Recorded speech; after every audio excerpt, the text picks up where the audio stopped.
तो ये आपको यहाँ पे मॉड हिस्ट्री का आपको ये पार्ट 8 होगा। पार्ट 8 के अंतर्गत यहाँ पर हम चैप्टर 9 आपको देख रहे हैं, जो आपको है सामाजिक सांस्कृतिक सुधार आंदोलनों का अवलोकन। यहाँ पर देखते हैं इसमें आपको ये देखिए कि आपको पहले आपको है दयानंद सरस्वती एवं आर्य समाज। दयानंद सरस्वती एवं आर्य समाज के बारे में आपको देखिए कि यह हिंदू धर्म का सुधारवादी आंदोलन था, जिसका मुख्य उद्देश्य प्राचीन वैदिक धर्म की शुद्ध रूप से पुनः स्थापना करना था। इसके संस्थापक दयानंद सरस्वती जिनके बचपन का नाम मूल शंकर था, का जन्म गुजरात के एक ब्राह्मण परिवार में हुआ था। तो दयानंद सरस्वती का जीवन का 1824 से लेकर 1883 ईस्वी तक रहा। तो दयानंद सरस्वती का जो जीवन काल 1824 से 1883 ईस्वी तक रहा। और अब देखिए कि वे सत्य की तलाश में लगभग 15 वर्षों तक इधर उधर भटकते रहे। तो दयानंद सरस्वती सत्य की तलाश में लगभग 15 वर्षों तक इधर उधर भटकते रहे। दयानंद सरस्वती जो आप यहाँ पर कहिएगा, देखिए दयानंद सरस्वती, यहाँ देखिए दयानंद सरस्वती लगभग सत्य की तलाश इधर उधर भटकते रहे। इसमें आपको ये देखिए क्या कि वे सत्य की तलाश में 15 वर्षों तक इधर उधर भटकते रहे। दयानंद सरस्वती का जीवन का 1845 से लेकर 1860 ईस्वी तक रहा। दयानंद सरस्वती का जो जीवन का 1845-1860 ईस्वी तक रहा। और 1875 उन्होंने दयानंद सरस्वती ने बॉम्बे में आर्य समाज की स्थापना के बाद उन्होंने इसका मुख्यालय बम्बई से लाहौर स्थानांतरित किया। दयानंद के विचार एवं चिंतन का प्रकाश में उसकी प्रसिद्ध पुस्तक सत्यार्थ प्रकाश, दयानंद सरस्वती की जो पुस्तक है सत्यार्थ प्रकाश में हुआ। दयानंद की परिकल्पना में जाति रहित एवं वर्ग रहित समाज, राष्ट्रीय सामाजिक एवं धार्मिक दृष्टि संयुक्त भारत विदेशी दासता से मुक्ति एवं संपूर्ण राष्ट्र में आर्य धर्म की स्थापना की कल्पना प्रमुख थी। उन्होंने वेदों को सच्चा एवं सभी धर्मों से हटकर बताया। उन्होंने कहा कि वेद भगवान द्वारा प्रेरित है और संपूर्ण ज्ञान के स्रोत हैं। उन्होंने उन धार्मिक विचारों को ठुकरा दिया जो वेदों के अनुकूल नहीं थे। उन्होंने नारा दिया वेदों की ओर। दयानंद सरस्वती ने वेदांत की शिक्षा मथुरा के एक अंधे गुरु स्वामी मिर्जानंद से ग्रहण की थी। वेदों को उन्होंने सर्वश्रेष्ठ बताया। उनके अनुसार व्यक्तिगत रूप से धार्मिक तर्क का मार्ग सभी को अपनाने चाहिए, क्योंकि हर मनुष्य को ईश्वर उपासना का अधिकार है। उन्होंने प्राचीन हिंदू धर्म ग्रंथों पुराणों की कड़ी आलोचना की और कहा कि स्वार्थी और अज्ञानी पुरोहितों ने पुराणों की सहायता से हिंदू धर्म को दूषित कर दिया। उन्होंने हिंदू रूढ़िवादिता, जातिगत कठोरता, अस्पृश्यता, मूर्ति पूजा, कर्मकांड, पुरोहितवाद, चमत्कार जैसी चीजों में विश्वास, जीव हत्या, समुद्र यात्रा पर निषेध, पुरोहितों के श्राद्ध, भोजन आदि इत्यादि कड़ी आलोचना की। उन्होंने हिंदू धर्म की परंपरागत जाति प्रथा की भी आलोचना की तथा कहा जाति का निर्धारण जन्म के आधार पर नहीं अपितु कर्म के आधार पर होना चाहिए। आर्य समाज ने तथा कहा जाति का निर्धारण जन्म के आधार पर नहीं अपितु कर्म के आधार पर होना चाहिए। आर्य समाज ने लड़कों के विवाह की न्यूनतम आयु 25 वर्ष तथा लड़कियों की 16 वर्ष निर्धारित की। एक अवसर पर दयानंद देखिए यहाँ पर कि आर्य समाज ने लड़कों के विवाह की न्यूनतम आयु 25, लड़कों की विवाह की न्यूनतम आयु 25 वर्ष तथा लड़कियों की विवाह की न्यूनतम आयु 16 वर्ष निर्धारित की। एक अवसर पर दयानंद ने हिंदू प्रजाति को बच्चों का बच्चा की संज्ञा दी। उन्होंने अंतरजातीय विवाह मतलब दयानंद सरस्वती ने अंतरजातीय विवाह तथा विधवा पुनर्विवाह का समर्थन किया। उन्होंने स्त्री समानता वकालत भी की। समाज प्राकृतिक विविधताओं जैसे सूखा बाढ़ एवं भूकंप आने पर सहायता पहुंचाने का कार्य भी करता था। आर्य समाज ने शिक्षा व्यवस्था को भी एक नई दिशा प्रदान की। आर्य समाज ने लोगों का ध्यान परलोक की बजाय इस वास्तविक संसार में रहने वाले मनुष्यों की समस्याओं की ओर आकृष्ट किया। उन्होंने हिंदू धर्म की रक्षा के लिए शुद्धि आंदोलन चलाया, जिससे कि किसी दबाव या भय से हिंदू धर्म को छोड़ चुके लोग हिंदू धर्म में वापस आ जाए। आर्य समाज के अनुसार परम ईश्वर एक है और सबको उसकी उपासना करनी चाहिए। ईश्वर की उपासना आध्यात्मिक चिंतन का सर्वश्रेष्ठ स्थान है। ईश्वर निराकार है और उसकी मूर्ति में और उसकी मूर्ति रूप में पूजा नहीं की जानी चाहिए। समाज ने इस बात का खंडन समाज ने इस बात का खंडन किया कि ईश्वर का अवतार होता है राम और कृष्ण थे, ना कि देखिए राम और कृष्ण महापुरुष थे, राम और कृष्ण महापुरुष थे, ना कि ईश्वर के अवतार थे। सभी मनुष्य उनके विचार अपना कर और उनके कार्यों पर चलकर उनका स्थान प्राप्त कर सकते हैं। आत्मा अमर है, आत्मा द्वारा बार बार शरीर त्यागने एवं पुनर्जन्म की बात सत्य है, लेकिन स्वार्थी ब्राह्मणों द्वारा इसके लिए जो श्राद्ध कराया जाता है वह निरर्थक एवं गलत है। देखिए समाज कर्म फल एवं मोक्ष में विश्वास करता है, उसके अनुसार वेद हिंदुओं के सर्वोच्च धार्मिक पुस्तक है। यहाँ यह बात स्पष्ट है कि स्वामी दयानंद सरस्वती के द्वारा वेदों की और वैदिक शिक्षा एवं धर्म की वैदिक शुद्धता के लिए किया गया प्रयास है, न कि वैदिक काल की पुनर्स्थापना। स्वामी दयानंद ने आधुनिकता एवं देशभक्ति के आदर्शों को अपनाने पर जोर दिया। आर्य समाज के देखिए यहाँ पर क्या आर्य समाज के 10 प्रमुख सिद्धांत इस प्रकार है। पहला देखिए आपको क्या, वेद ही ज्ञान के स्रोत है, अतः वेदों का अध्ययन आवश्यक है। दूसरा, वेदों के आधार पर मंत्र पाठ करना। तीसरा, मूर्ति पूजा का खंडन। चौथा, तीर्थ यात्रा और अवतारवाद का विरोध। पांचवा, कर्म पुनर्जन्म एवं आत्मा के बारंबार जन्म लेने पर विश्वास। छठा, एक ईश्वर में विश्वास जो निरकारी है। सातवां, स्त्रियों की शिक्षा को प्रोत्साहन। आठवां, बाल विवाह और बहुविवाह का विरोध। नौवां, कुछ विशेष परिस्थितियों में विधवा विवाह का समर्थन। एवं 10वां, हिंदी एवं संस्कृत भाषा के प्रसार को प्रोत्साहन। देखिए यहाँ पर क्या आर्य समाज के प्रमुख सामाजिक उद्देश्य थे। ईश्वर के प्रति पितृत्व एवं मानव के प्रति भ्रातृत्व की भावना, स्त्री पुरुष के बीच समानता, सभी लोगों के बीच पूर्ण न्याय की स्थापना तथा सभी राष्ट्रों के मध्य सौहार्दपूर्ण व्यवहार। स्वामी दयानंद सरस्वती ने प्रमुख तत्कालीन समाज सुधारकों जैसे केशवा चंद्र सेन, ईश्वर चंद्र विद्यासागर, रानाडे देशमुख इत्यादि से संपर्क स्थापित किया। दयानंद की मृत्यु के पश्चात उनके आदर्शों को लाला हंसराज, पंडित गुरुदत्त, लाला लाजपत राय एवं स्वामी श्रद्धानंद इत्यादि ने आगे बढ़ाया। अब यहाँ पर जो कहा गया कि 1893 में आर्य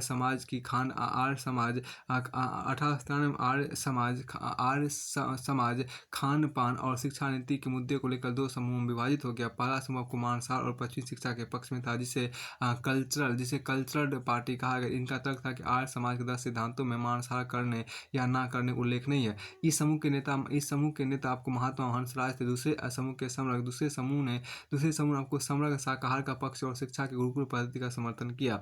इस समूह को महात्मा कहा गया। इस समूह का नेतृत्व स्वामी सदानंद ने किया। महात्मा हंसराज 1866 में लाहौर में ओरिएंटल एंग्लो वैदिक कॉलेज की स्थापना की, जबकि स्वामी श्रद्धानंद ने 1901 ईस्वी में हरिद्वार में गुरुकुल कांगड़ी विश्वविद्यालय की स्थापना की। देखिए आर्य समाज ने हिंदू धर्म में आत्मसम्मान एवं आत्मविश्वास की भावना जागृत की तथा उसे पाश्चात्य जगत की श्रेष्ठता के भ्रम से मुक्त कराया। आर्य समाज के प्रयासों इस्लामी एवं ईसाई मिशनरियों की हिंदू धर्म विरोधी गतिविधियां सफल नहीं हो सकी, हिंदू धर्म का अक्षुण्ण बना रहा। दयानंद सरस्वती के सत्यार्थ प्रकाश नामक ग्रंथ में जन सामान्य की अनेक धार्मिक जिज्ञासाओं को दूर किया गया है। इस ग्रंथ में हिंदू धर्म की अनेक त्रुटियों पर इस ग्रंथ में आपको हिंदू धर्म की अनेक त्रुटियों पर प्रकाश डाला गया है तथा अन्य धर्म के पाखंडों की भी निंदा की गई। अब देखिए सेवा सदन की बात यहाँ पर की गई है। एक पारसी धर्म सुधारक बहराम एम मालाबारी ने 1908 में सेवा सदन की स्थापना अपने मित्र दीवान दयाराम गिडुमल के साथ मिलकर की। अब यहाँ पर बहराम एम मालाबारी का जीवन का 1853 से 1922 तक रहा। मालाबारी ने बाल विवाह के विरुद्ध विधवा पुनर्विवाह के पक्ष में जोरदार तरीके से बात की। यह उनके प्रयासों का परिणाम था कि देखिए यहाँ पर क्या यह उनके प्रयासों का परिणाम था कि एज ऑफ कंसेंट एक्ट प्रस्तुत किया गया, जो महिलाओं की सहमति की आयु विनियमित करता है। यह सदन शोषित एवं समाज द्वारा तिरस्कृत महिलाओं को उत्थान के लिए प्रयत्न करता है। यह सभी जाति की महिलाओं के लिए शिक्षा, चिकित्सा सुविधाएं, समाज सेवा कार्य करता है। देखिए देव समाज यहाँ पर कहेगा। देखिए देव समाज की स्थापना 1887 में शिव नारायण अग्निहोत्री जो पहले ब्राह्मण समाज के अनुयायी थे, ने लाहौर में की थी। देखिए शिव नारायण अग्निहोत्री का जो जीवन काल है वो 1850 से 1927 ईस्वी तक रहा। इस समाज का मुख्य उद्देश्य आत्मा की शुद्धि इस समाज का मुख्य उद्देश्य आत्मा की शुद्धि, गुरु की श्रेष्ठता की स्थापना एवं अच्छे मानवीय कार्य करना था। इसने आदर्श सामाजिक व्यवहार यथा रिश्वत न लेना, मांसाहारी भोजन एवं मद्यपान का निषेध एवं हिंसात्मक कार्यों से दूर रहने इत्यादि को अपनाने पर जोर दिया। इस समाज की शिक्षाओं को देव शास्त्र नामक पुस्तक में संकलित किया गया था। अग्निहोत्री ने बाल विवाह के विरुद्ध आवाज उठाई। अब देखिए यहाँ पर धर्म सभा की बात आपको की गई है। देखिए धर्म सभा की बात जो आपको की उसको देखिए, धर्म सभा की स्थापना आपको 1830 ईस्वी में राधाकांत देव ने की थी। यह एक रूढ़िवादी संस्था थी। इसने समाज धार्मिक मामलों में पुरातन एवं रूढ़िवादी तत्वों को संरक्षित करने का प्रयास किया।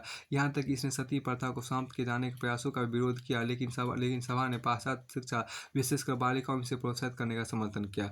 अब के भारत धर्म महामंडल की बात देखिए यहाँ पर।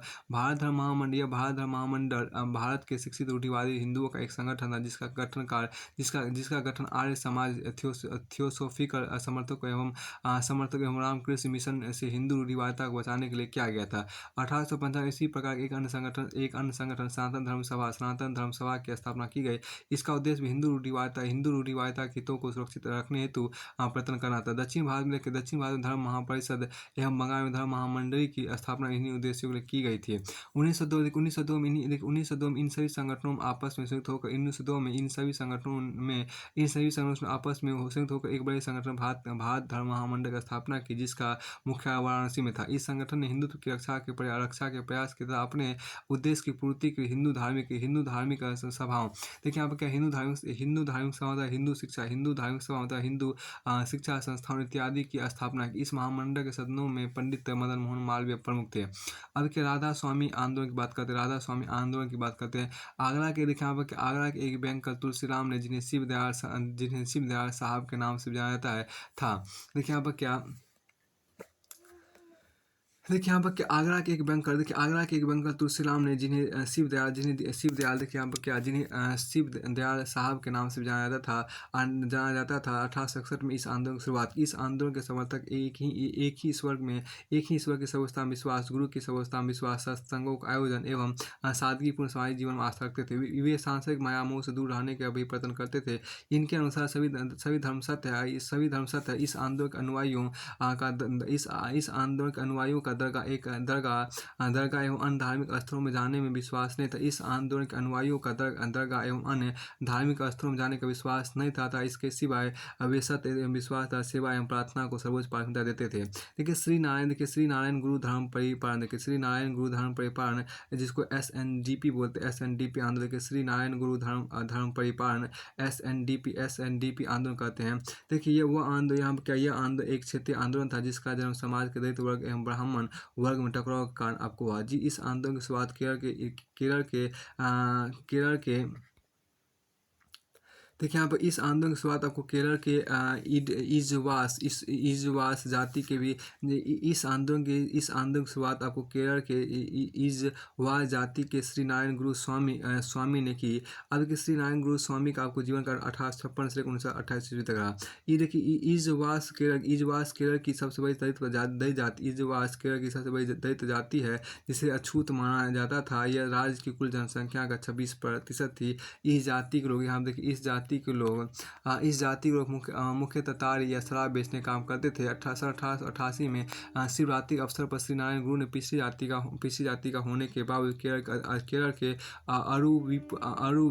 अरुविपुरम नामक स्थान में भगवान शिव की प्रतिमा स्थापित तथा कहा, देवताओं की पूजा एवं आराधना में ब्राह्मणों के अधिकार नहीं। उन्होंने स्थानीय मंदिर की दीवार पर लिखा कि जातीयता एवं प्रजातीयता को बढ़ाने वाली दीवार को गिरा दो, आपसी घृणा को दूर करो, सद्भाव बढ़ाओ, हम सभी यहाँ भाई की तरह रहेंगे। इस आंदोलन अरुविपुरम आंदोलन का दक्षिण भारत में दूरगामी प्रभाव हुआ। इसने दक्षिण भारत के लोगों में एक नई चेतना जागृत की था। इस क्षेत्र में अनेक आंदोलनों की पृष्ठभूमि तैयार की। देखिए बाद में होने वाले अनेक आंदोलन, विशेषकर मंदिर प्रवेश आंदोलन, इस आंदोलन से प्रेरित। देखिए 1889 में अरुविपुरम क्षेत्र योगम स्थापना की गई और इसने एक बड़े संगठन में तब्दील होने का निर्णय किया ताकि झंझवाद ताकि झज ताकि इजवा समुदाय की प्रगति में भौतिक और साथ ही साथ आध्यात्मिक रूप से मदद की जा सके। इस प्रकार अरुवीपुरम श्री नारायण गुरु धर्म परिपालन योगम SNDP को भारतीय कंपनी अधिनियम के अंतर्गत 1903 में पंजीकृत किया गया। नारायण गुरु इसके अस्थायी अध्यक्ष बनाए गए और उनके शिष्य कुमारन आसन को महासचिव बनाया गया। SNDP के निर्माण डॉक्टर पलपू के प्रयासों को ध्यान में रखा जाना चाहिए। उन्होंने इजवा मेमोरियल मलयाली मेमोरियल के माध्यम से सामाजिक न्याय हेतु संघर्ष आरंभ किया। इस योगम के कई उद्देश्य थे, यथा आपराधिक शिक्षा संस्था में इस समुदाय के छात्रों को प्रवेश का अधिकार दिलाना, दूसरा सरकारी सेवाओं में भर्ती, तीसरा मंदिरों में प्रवेश, चौथा आपको राजनीतिक प्रतिनिधित्व इत्यादि। फिर आपको आगे यहाँ पर कहा गया देखिए कि इस आंदोलन के फलस्वरूप केरल में दलितों को अनेक अधिकार प्राप्त हुए। कई निश्चित क्षेत्रों एवं स्थानों में उनको प्रवेश मिला था, उनमें चेतना का प्रसार हुआ। दलितों को उनके सामाजिक अधिकार दिलाने में इस आंदोलन का महत्वपूर्ण स्थान रहा। और दूसरा देखो क्या वोकालिंग संघ की बात, यहाँ पे वोकालिंग संघ की बात की गई है। देखिए इस आंदोलन की शुरुआत 1905 में मैसूर में आपको यह एक ब्राह्मण विरोधी आंदोलन था। आपके न्याय आंदोलन या जस्टिस आंदोलन की बात यहाँ देखिए क्या इस न्याय आंदोलन की शुरुआत आपको CN मुदलियार, TM नायर एवं P त्यागराज ने मद्रास में की। इस आंदोलन का उद्देश्य गैर ब्राह्मण जातियों का विधायिका में प्रतिनिधित्व बढ़ाना था। 1917 में आपको मद्रास प्रेसिडेंसी एसोसिएशन गठन किया गया, जिसने विधायिका में निम्न जाति के लोगों के लिए पृथक प्रतिनिधित्व की मांग की। आपके आत्मसम्मान आंदोलन की बात यहाँ देखिए। इस आत्मसम्मान आंदोलन की शुरुआत 1920 के दशक में EB रामास्वामी नायकर एवं बालीजा नायडू ने की। इसने समाज में ब्राह्मणों की सर्वोच्चता को चुनौती दी तथा लोगों से ब्राह्मणवाद का विरोध करने के लिए आगे आने का आह्वान किया। इसने पिछड़ी जाति के लोगों को विभिन्न अधिकार एवं प्रतिनिधि देने की मांग की। आंदोलन के अनुयायियों ने कहा कि धार्मिक कर्मकांडों में ब्राह्मणों की उपस्थिति अनिवार्य नहीं है। उन्होंने लोगों से अपील की वे विवाह के अवसर पर विभिन्न पूजाओं के लिए ब्राह्मणों को आमंत्रित न करें। मंदिर प्रवेश आंदोलन हम देखिए। तत्कालीन अनेक समाज सुधारता बुद्धिजीवियों जैसे श्री नारायण गुरु, एन कुमारन असन, TK माधवन इत्यादि पहले ही दिशा महत्वपूर्ण कार्य कर चुके थे। 1924 के KP केशव के नेतृत्व में केरल में वाईकोम सत्याग्रह प्रारंभ हुआ, जिसने सार्वजनिक मार्ग एवं हिंदू मंदिरों में दलितों को प्रवेश का अधिकार दिए जाने की मांग की। पंजाब में जाटों मदुरई के भी स्थानीय निवासियों ने इस सत्याग्रह के माध्यम से समान अधिकारों की मांग की। महात्मा गांधी ने इस आंदोलन के समर्थन में केरल की यात्रा के द्वारा सत्याग्रहियों की मांग पूरी किए जाने की अपील की। पुनः 1931 में जब सविनय अवज्ञा आंदोलन स्थगित हो गया, केरल मंदिर प्रवेश आंदोलन और जोर पकड़ने लगा। के केलपन एवं केरल के प्रख्यात कवि सुब्रमण्यम तिरुमाम्बू ने गुरुवयूर नामक स्थान पर 16 स्वयंसेवी कार्यकर्ताओं के दल का नेतृत्व किया। प्रसिद्ध सामाजिक सुधारकों जैसे पी कृष्णा पिल्लई एवं AK गोपालन ने भी इस आंदोलन में सक्रिय भूमिका निभाई। अंत इस आंदोलन की एक महत्वपूर्ण सफलता तब हाथ लगी जब 1936 में त्रावणकोर के महाराजा ने एक राजाज्ञा जारी करके सभी सरकारी नियंत्रित मंदिरों को सभी जातियों के लिए खोल दिया। लेकिन इसी तरह का आदेश 1938 में श्री राजगोपालाचारी की सरकार ने मद्रास में भी जारी किया। अब इंडियन सोशल कांग्रेस देखिए। यहाँ पर इंडियन सोशल कांग्रेस की स्थापना आपको NG रानडे एवं रघुनाथ राव ने की थी। इस कॉन्फ्रेंस का प्रति वर्ष एक सम्मेलन होता था। इसका पहला समय 1887 में मद्रास में हुआ। संयुक्त इसी समय मद्रास में भारतीय राष्ट्रीय कांग्रेस का सम्मेलन भी आयोजित किया गया था। इसने सामाजिक महत्व के विषयों पर अपना ध्यान केंद्रित किया। वास्तव में यह भारतीय राष्ट्रीय कांग्रेस की समाज सुधारक शाखाएं थी, क्योंकि इस कॉन्फ्रेंस के सभी प्रमुख नेता कांग्रेस से संबंध थे। इस कॉन्फ्रेंस के मुख्य उद्देश्यों में अंतरजातीय विवाह को प्रोत्साहन, बहुपत्नी प्रथा के विरोध एवं क्वीन प्रथा के विरोध प्रमुख था। इसने बाल विवाह को रोकने के लिए याचना अभियान भी चलाया, जिसमें लोगों से याचना की जाती थी कि वे बाल विवाह न करें। अब के वहाबी आंदोलन यहाँ देखिए। मुसलमानों के पाश्चात्य प्रभावों के विरुद्ध सर्वप्रथम जो प्रतिक्रिया हुई उसे ही वहाबी आंदोलन या वहाबी आंदोलन या वजी उल्लाह या उसी वजी उल्लाह आंदोलन के नाम से जाना जाता है। देखिए वास्तव में यह एक पुनर्जागरणवादी आंदोलन था। देखिए शाह वली उल्लाह, देखिए सॉरी वली उल्लाह बोलते हैं, उसे ही वहाबी आंदोलन या वली उल्लाह आंदोलन के नाम जाना जाता है। वास्तव में यह एक पुनर्जागरणवादी आंदोलन था। देखिए शाह वली उल्लाह 18वीं सदी में मुसलमानों के प्रथम नेता थे, जिन्होंने भारतीय मुसलमानों में हुई गिरावट में चिंता प्रकट की। उन्होंने भारतीय मुसलमानों की रीति रिवाज मान्यताओं में व्याप्त कुरीतियों की ओर ध्यान आकृष्ट किया। अब के शाह वली उल्लाह का आपको जीवन काल 1702 से 1722 तक रहा। इसके पश्चात आपको शाह अब्दुल्ला अजीज शाह सैयद अहमद, इसके पश्चात शाह अब्दुल्ला अजीज शाह सैयद अहमद बरेलवी ने वली उल्लाह के विचारों को लोकप्रिय बनाने का प्रयत्न किया। यहाँ देखिए क्या आपको देखिए यहाँ पर जो आपको कहा गया सैयद अहमद बरेलवी जिसका जीवन का आपको 1786 से लेकर 1831 तक रहा। देखिए यहाँ पर क्या शाह अब्दुल अजीज, देखिए शाह अब्दुल अजीज ने हिंदुस्तान की दारुल हर्ब काफिरों का देश से दारुल इस्लाम बनाने का आह्वान किया। प्रारंभ में यह अभियान सिख सरकार के खिलाफ था, परंतु 1849 में अंग्रेजों द्वारा पंजाब को विलय करने पर अंग्रेजों के विरुद्ध हो गया। 1857 के विद्रोह के दौरान वहाबियों ने ब्रिटिश शासन विरोधी भावनाओं को भड़काने में एक महत्वपूर्ण भूमिका अदा की। वहाबी आंदोलन 1870 तक चलता रहा, जब तक इसे सैन्य बल द्वारा समाप्त नहीं कर दिया गया। सैयद अहमद के यह दल उग्र था, इसका केंद्र पटना था। अब टीटू मीर का आंदोलन देखिए, यहाँ पर क्या वहाबी आंदोलन के संस्थापक सैयद अहमद बरेलवी के शिष्य मीर निथार अली, जिन्हें टीटू मीर के नाम से भी जाना जाता है, ने इस आंदोलन का प्रवर्तन किया। टीटू मीर देखिए यहाँ पर क्या टीटू मीर ने वहाबाद को स्वीकार किया और शरिया की वकालत की। टीटू मीर ने बंगाल के मुसलमान किसानों को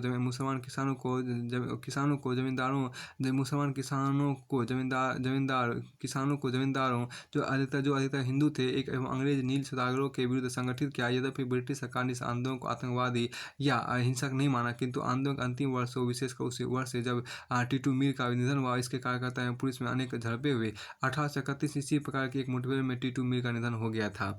अब आगे यहाँ पर है देखिए फराजी आंदोलन की बात। देखिए ये फराजी आंदोलन के बाद आपको हाजी सैयद उल्लाह ने 1818 में ईस्वी में की थी। इस आंदोलन को फराजी आंदोलन के नाम से भी जाना जाता है, क्योंकि इसका मुख्य जोर इस्लाम की सच्चाई पर था। इस आंदोलन का कुछ कार्य क्षेत्र आपको मुख्यतः पूर्वी बंगाल था तथा इसका मुख्य उद्देश्य इस क्षेत्र की मुस्लिम आबादी को सामाजिक भेदभाव एवं शोषण से बचाना था।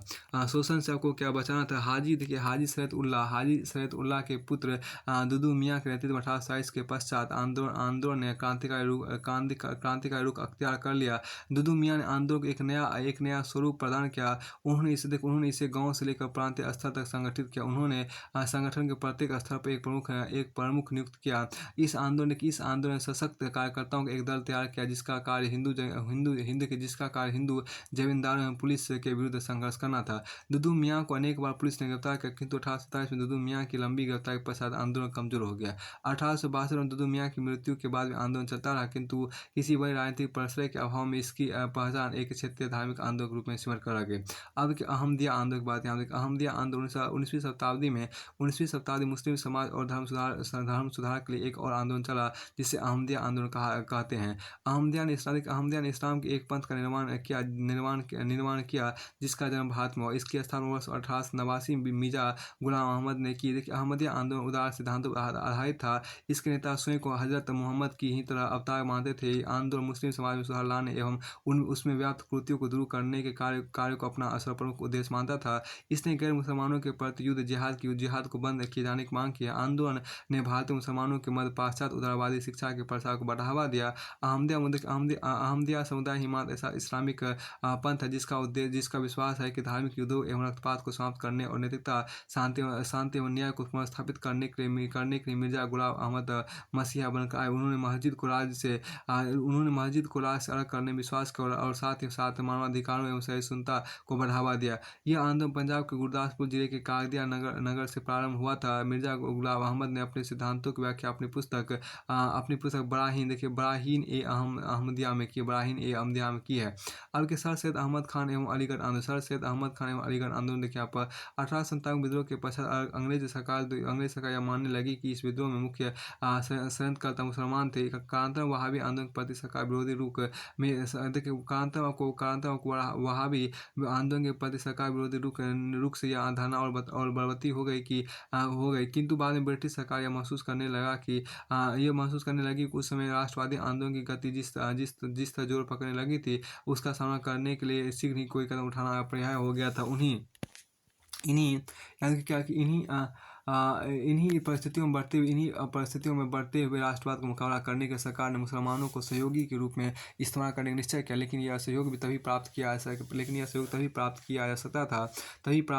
जा सकता जब मुसलमानों को सशक्त बौद्धिक विचारों से प्रभावित किया जाए। इस समय मुसलमानों का एक वर्ग जिसका नेतृत्व सर सैयद अहमद खान कर रहे थे, सरकारी संरक्षण एवं सहयोग प्राप्त करने के पक्ष में था, जिससे मुसलमानों में शिक्षा का प्रसार उनसे रोजगार की वृद्धि की जाए, ताकि मुस्लिम समाज की दशा में सुधार किया जा सके। अब यहाँ देखिए सर सैयद अहमद खान का जो जीवन का रहा वो 1817 से 1818 ईस्वी तक रहा। देखिए सर सैयद अहमद खान का जन्म 1817 ईस्वी में दिल्ली में एक प्रतिष्ठित मुस्लिम परिवार में हुआ था। ब्रिटिश शासन अधीन न्यायाधीश सेवा के एक अंग्रेज भक्त नौकरशाह थे। 1876 में सरकारी सेवा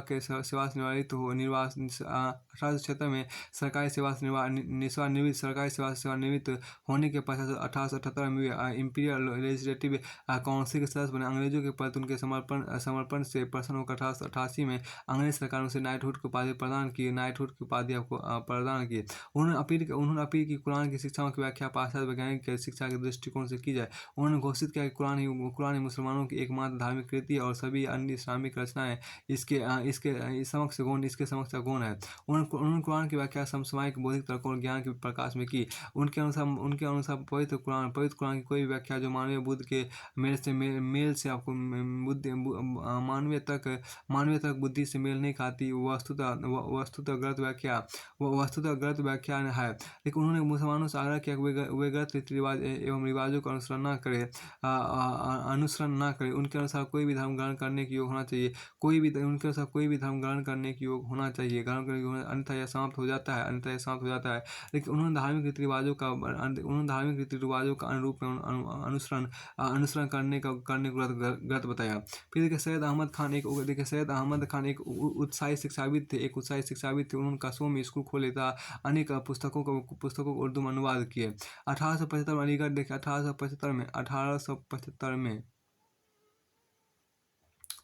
1875 अलीगढ़ में उन्होंने मोहम्मदन एंग्लो ओरिएंटल कॉलेज की स्थापना की। उन्होंने स्त्रियों में साक्षरता बढ़ाने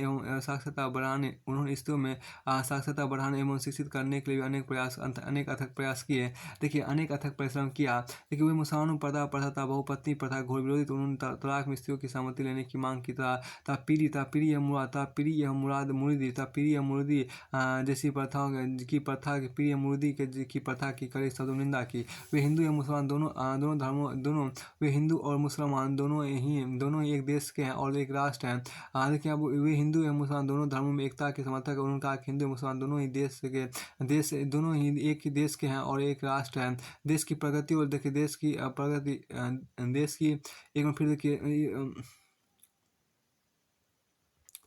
उन्होंने तर्क दिया कि मुसलमान एवं सर्वप्रथम यहाँ पर क्या कि एक में फिर देखिए उन्होंने कहा कि हिंदू एवं मुसलमान दोनों ही एक देश के हैं और एक राष्ट्र हैं। देश की प्रगति और भलाई हमारी एकता और प्रेम पर निर्भर है। उन्होंने तर्क दिया कि मुसलमानों को सर्वप्रथम शिक्षा प्राप्त कर नौकरियाँ प्राप्त करनी चाहिए, जिससे वे हिंदुओं की बराबरी कर सके। जो पहले शिक्षित विभिन्न अवसरों का लाभ उठा रहे हैं यहाँ एक आपको देखिए जिससे वे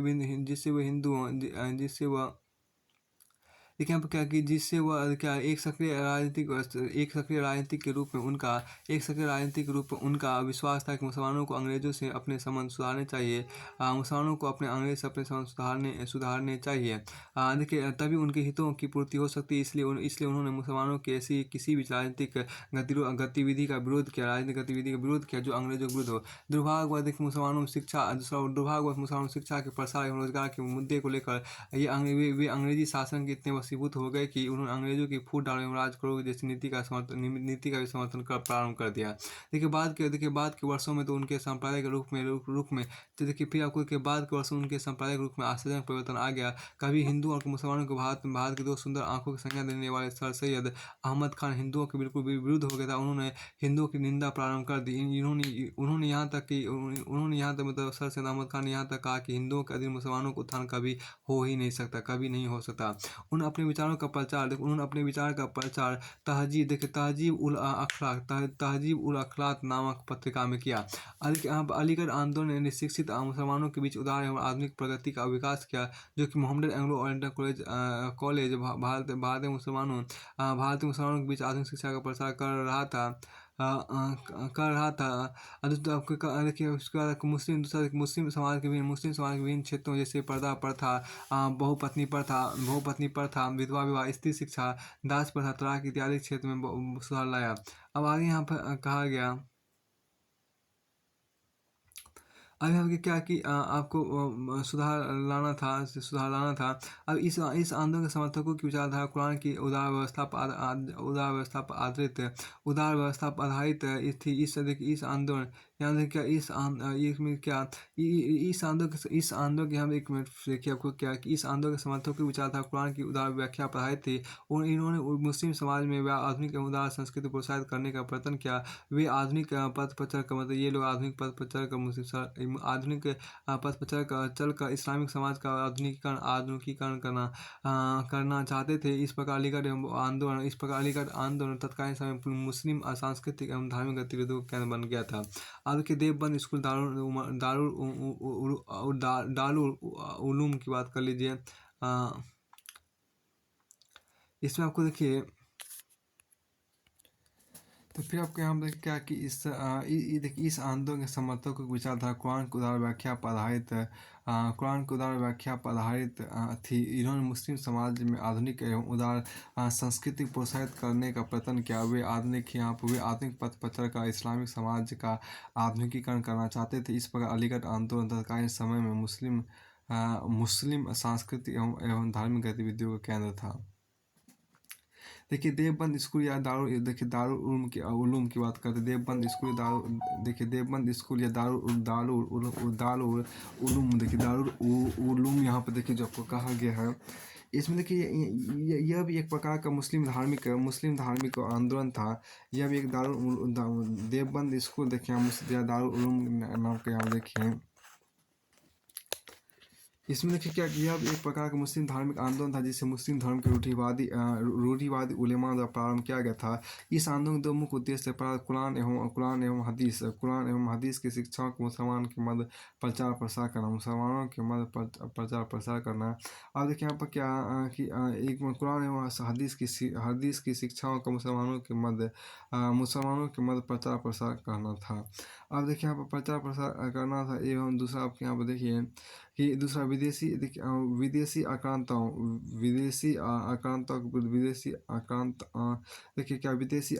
एवं गैर मुसलमानों के विरुद्ध धार्मिक युद्ध अर्थात जिहाद को प्रारंभ किया गया। अब आगे यहाँ पर कहा गया देखिए कि देवबंद स्कूल की स्थापना देखिए यहाँ पर क्या कि देवबंद स्कूल का स्थान तत्कालीन संयुक्त प्रांत के सहारनपुर जिले में देवबंद नामक स्थान पर 1866 में मोहम्मद कासिम नानोतवी एवं राशिद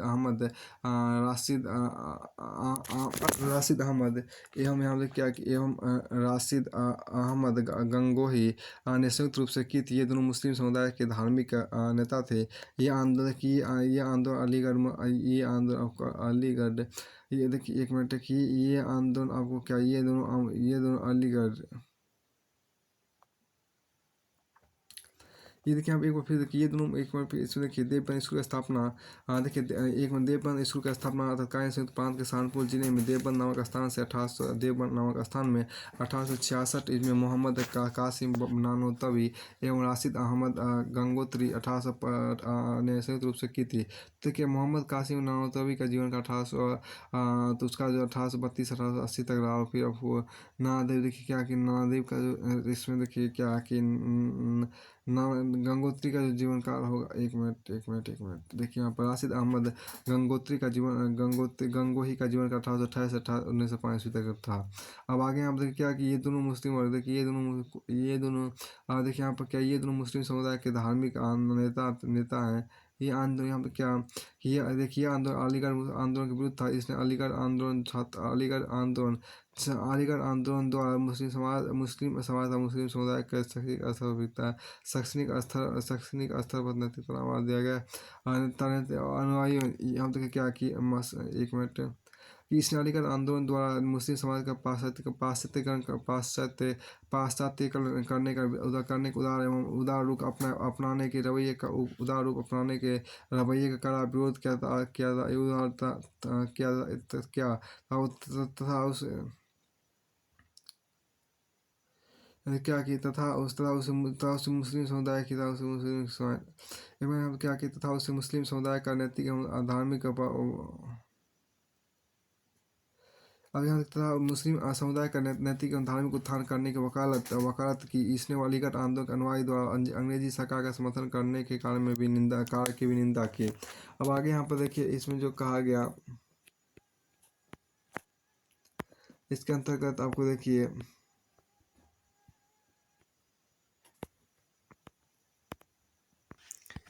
देखिए यहाँ पर राजनीतिक मोर्चे पर देवबंद स्कूल 1888 में भारतीय राष्ट्रीय कांग्रेस के गठन का स्वागत किया था। सर सैयद अहमद खान के संगठन संयुक्त राष्ट्रवादी संघ एवं मोहम्मडन एंग्लो ओरिएंटल एसोसिएशन के खिलाफ फतवा जारी किया।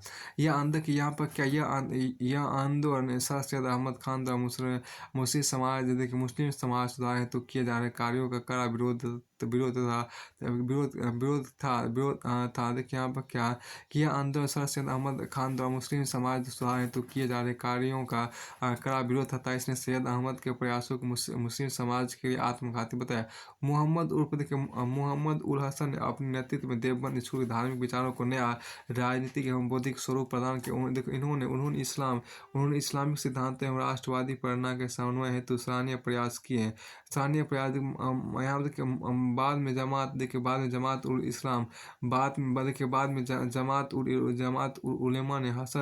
बाद में जमात उलेमा ने हसन के विचारों को नए स्वरूप में ढाला, जिससे कि राष्ट्रीय एकता एवं उद्देश्यों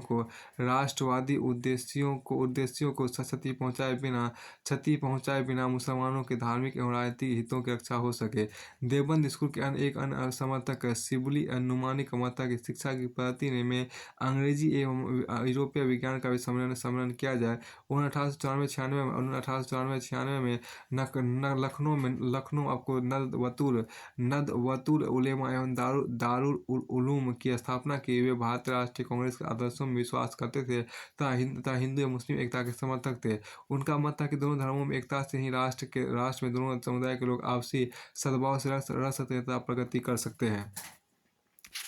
फिर आपको आगे देखिए आपको फारसी सुधार आंदोलन की बात यहाँ पर की गई है। फारसी सुधार आंदोलन देखिए यहाँ पर अंग्रेजी शिक्षा प्राप्त फारसियों के एक समुदाय ने 1851 में रहनुमाई माइजदा या स्नान सभा गठित की। इसका उद्देश्य फारसी समाज का पुनरुद्धार करना तथा फारसी धर्म की प्राचीन सभ्यता को पुनर्स्थापित करना था। इस आंदोलन के नेताओं में नौरोजी फरदोनजी, दादाभाई नौरोजी की आरकामा एवं एस बंगाली प्रमुख थे। इन सभा देखिए यहाँ पर इस सभा के संदेशों को फारसियों तक पहुंचाने की एक पत्रिका राष्ट्रगोप्तार प्रारंभ की गई। फारसी धर्म की मान्यता एवं रीति रिवाजों में इस सभा ने अनेक परिवर्तन एवं सुधार किए। इसने फारसी महिलाओं की स्थिति सुधारने का भी प्रयास किया था। तथा विभिन्न बुराइयों जैसे पर्दा प्रथा इत्यादि विरोध किया। सभा स्त्री देखिए सभा स्त्रियों के विवाह की आयु में वृद्धि। सभा स्त्रियों के विवाह की आयु में वृद्धि तथा स्त्रियों में शिक्षा को बढ़ावा देने के पक्षधर थी। कुछ समय पश्चात भारतीय समाज में फारसी कुछ समय पश्चात भारतीय समाज में फारसी एक नए पाश्चात्य सभ्यता से उत्पन्न कारक के रूप में सामने आए। फिर देखिए सिख सुधार आंदोलन की बात यहाँ पर की गई है। देखिए 19वीं शताब्दी में भारत में चल रहे विभिन्न धर्म एवं समाज सुधार आंदोलनों से सिख समुदाय की भी अछूता रह सका था। इसमें विभिन्न समाज एवं धर्म सुधार आंदोलन प्रारंभ हुए। अब 1800 ध्यान देखिए 1873 अमृतसर में सिख आंदोलन, इसको हटाइए। देखिए सिख सुधार आंदोलन की बात यहाँ की 19वीं शताब्दी में भारत में चल रहे विभिन्न धर्म एवं समाज सुधार आंदोलनों से सिख समुदाय भी अछूता न रह सका था। इसमें विभिन्न समाज एवं धर्म सुधार आंदोलन प्रारंभ हुए। 1873 में अमृतसर में सिंह सभा आंदोलन प्रारंभ हुआ। इसके मुख्य दो उद्देश्य थे। पहला देखिए सिखों के आधुनिक पाश्चात्य शिक्षा को उपलब्धता सुनिश्चित करना तथा दूसरा सिख धर्म के हितों को नुकसान पहुंचाने वाले ईसाई मिशनरी एवं हिंदू रूढ़िवादियों के विरुद्ध संघर्ष करना। अपने प्रथम उद्देश्य की पूर्ति के सभा ने पूरे पंजाब में खालसा स्कूलों का स्थापना की। लेकिन सिंह सभा के प्रयासों में गतिशीलता तब आई जब अकाली आंदोलन प्रारंभ। दूसरे गुरु की शिक्षाओं के विरुद्ध प्रत्येक बात को नकार दिया गया और सिख सिद्धांतों के साथ संगत समझे जाने वाले अस्त्रों एवं प्रथाओं को स्थापित किया गया। अकाली आंदोलन गुरुद्वारा सुधार आंदोलन के नाम से भी जाना जाता है। सिंह सभा आंदोलन की एक शाखा थी। अकालियों का मुख्य उद्देश्य गुरुद्वारों का प्रबंध सुधारना था। वे गुरुद्वारों को उन भ्रष्ट और उदासी महंतों से मुक्त करना चाहते थे जो सरकारी संरक्षण की आड़ में विभिन्न प्रकार के भ्रष्ट कार्यों में लिप्त थे। 1921 में अकालियों ने एक नया असहयोग एवं अहिंसक आंदोलन प्रारंभ किया। लेकिन अकालियों को प्रमुख सफलता तब मिली जब 1925 में संशोधित बहुप्रतीक्षित एवं लोकप्रिय सिख गुरुद्वारा एक्ट पास हुआ। इस एक्ट के द्वारा गुरुद्वारों का प्रबंध सिखों की शीर्ष संस्था शिरोमणि गुरुद्वारा प्रबंधक कमेटी SGPC को सौंप दिया गया। अकाली आंदोलन एक क्षेत्रीय आंदोलन था, लेकिन यह सांप्रदायिक नहीं था। कालांतर में भारतीय स्वतंत्रता आंदोलन में भी समय समय पर अकाली नेताओं ने ब्रिटिश हुकूमत के विरुद्ध आवाज उठाई तथा राष्ट्रीय स्वतंत्रता संघर्ष में सराहनीय भूमिका अदा की। फिर आपको आगे यहाँ पर देखिए कहा गया थियोसॉफिकल आंदोलन की बात यहाँ पर की गई है। थियोसॉफिकल आंदोलन यहाँ देखिए इस आंदोलन की शुरुआत दो पाश्चात्य बुद्धिजीवियों मैडम एच पी ब्लावेटस्की एवं कर्नल MS आलकाट ने की। देखिए यहाँ पर क्या मैडम एच पी ब्लावेटस्की का जीवन काल 1831 से 1891 ईस्वी तक रहा। देखिए ये दोनों भारतीय विचारों एवं भारतीय संस्कृति से गहरे प्रभावित थे। 1875 में अमेरिका में इन्होंने थियोसॉफिकल सोसाइटी की स्थापना की, किंतु 1882 में इन्होंने सोसाइटी का मुख्यालय मद्रास के निकट अरियार नामक स्थान में परिवर्तित कर दे। इसके अनुयायी ईश्वरीय ज्ञान को आत्मिक हर्षोन्माद एवं अंतर्दृष्टि द्वारा प्राप्त करने की कोशिश करते थे। उनका मानना था कि ध्यान, योग एवं चिंतन जैसे माध्यमों द्वारा व्यक्ति की आत्मा को परमात्मा से जोड़ा जा सकता है। वे हिंदू धर्म के पुनर्जन्म एवं कर्म के सिद्धांत पर भी विश्वास करते थे। उन्होंने उपनिषद, सांख्य, योग एवं वेदांत के विचारों को अति महत्वपूर्ण बताया। देखिए सोसाइटी उद्देश्य प्रजाति, नस्ल, लिंग, जाति एवं रंग में भेदभाव किए बिना सभी लोगों के कल्याण के लिए प्रयत्न करना था। इसने प्रकृति एवं मानव शक्ति के अनुसृज्य रहस्यों की भी व्याख्या करने का प्रयास किया। सोसाइटी ने मुख्यतः हिंदू धर्म की प्राचीन विरासत एवं पहचान को पुनर्स्थापित करने का प्रयास किया। इसने बाल विवाह का विरोध किया और जातिगत भेदभाव को उन्मूलन, दलितों को उत्थान, विधवाओं की हालत में सुधार का समर्थन किया। देखिए 1907 में कर्नल आलकाट की मृत्यु के पश्चात एनी बेसेंट इसके अध्यक्ष चुनी गई।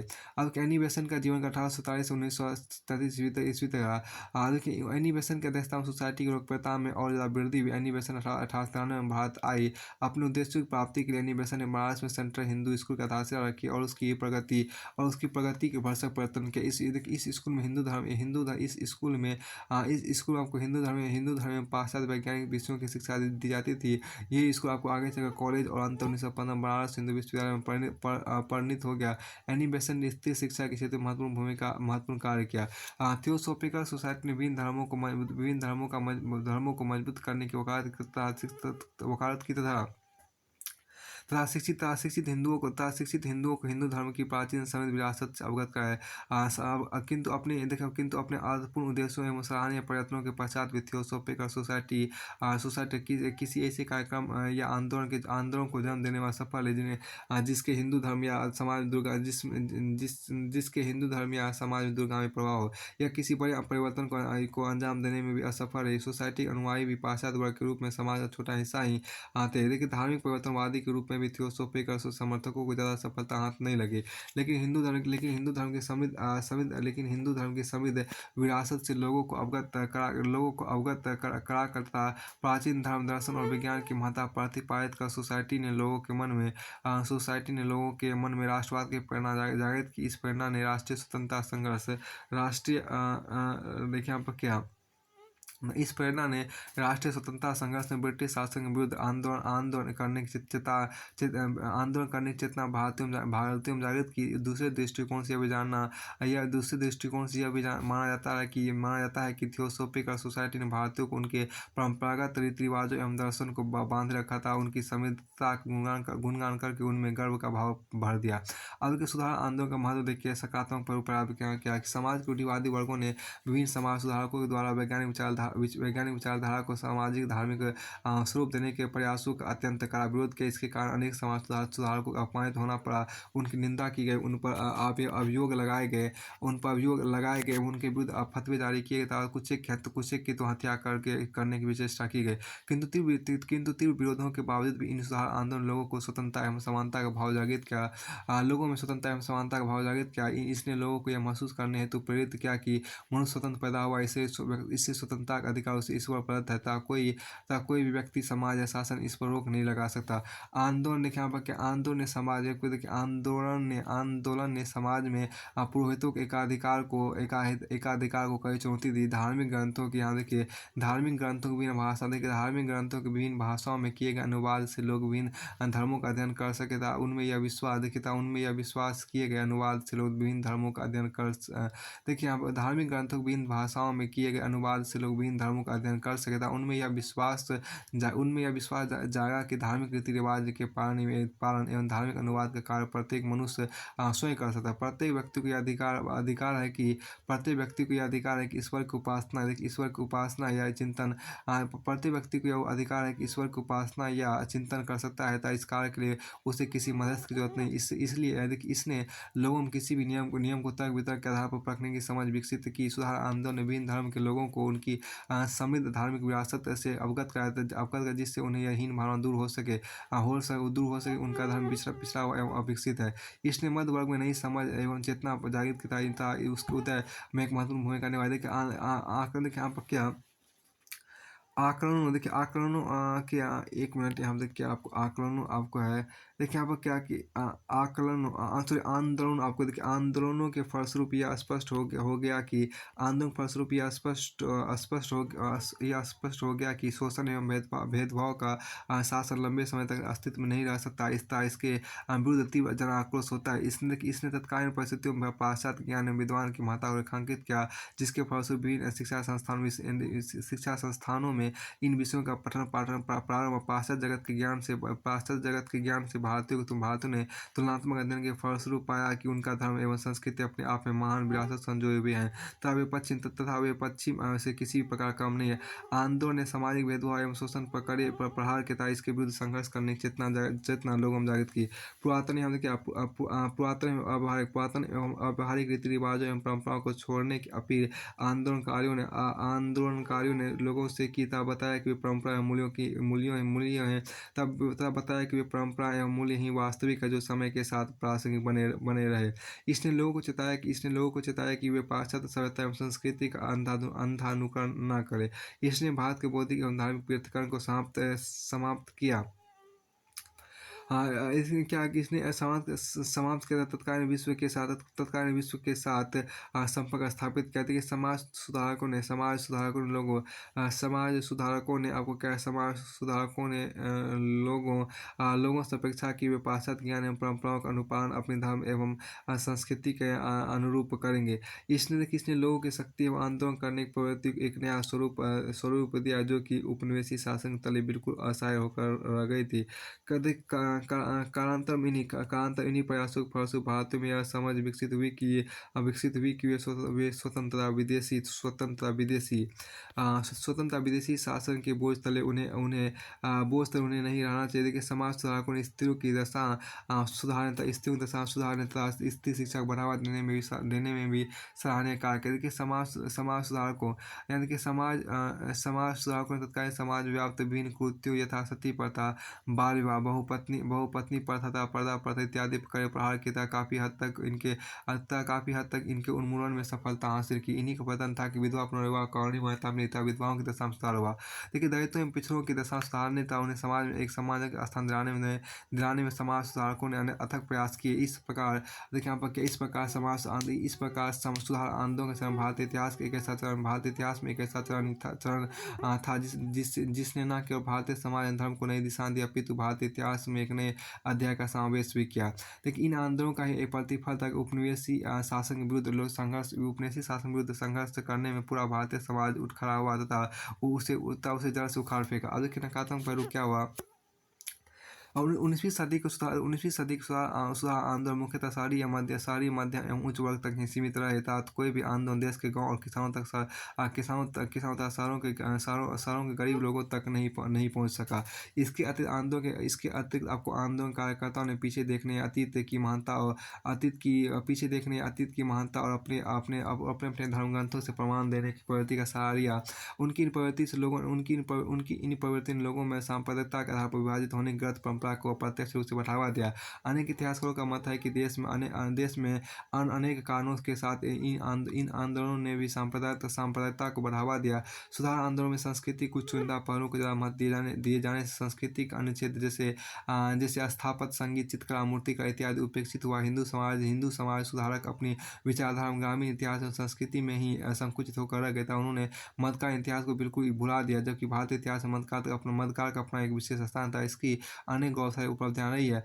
प्राचीन संस्कृति का अतिशय गुणगान करने से जो वे जाते हैं इसके विरुद्ध हो गई, जिनके पूर्वज प्राचीन काल में विभिन्न प्रकार के शोषण उत्पन्न के शिकार रहे थे। प्राचीन काल में पुरोहितों का सामाजिक एकाधिकार एवं वर्चस्व था। इसके कारण भी कई जातियां, विशेष रूप से निम्न जातियां, इन आंदोलन में सक्रिय नहीं हुई। कई मुस्लिम मध्यम वर्गीयों ने मुस्लिम समाज का पाश्चात्यकरण किए जाने के प्रयास को उच्च वर्ग के हितों का पक्ष पोषण माना था। इसे मध्य एशिया की मुस्लिम सभ्यता एवं संस्कृति को नीचा दिखाने का प्रयास समझा।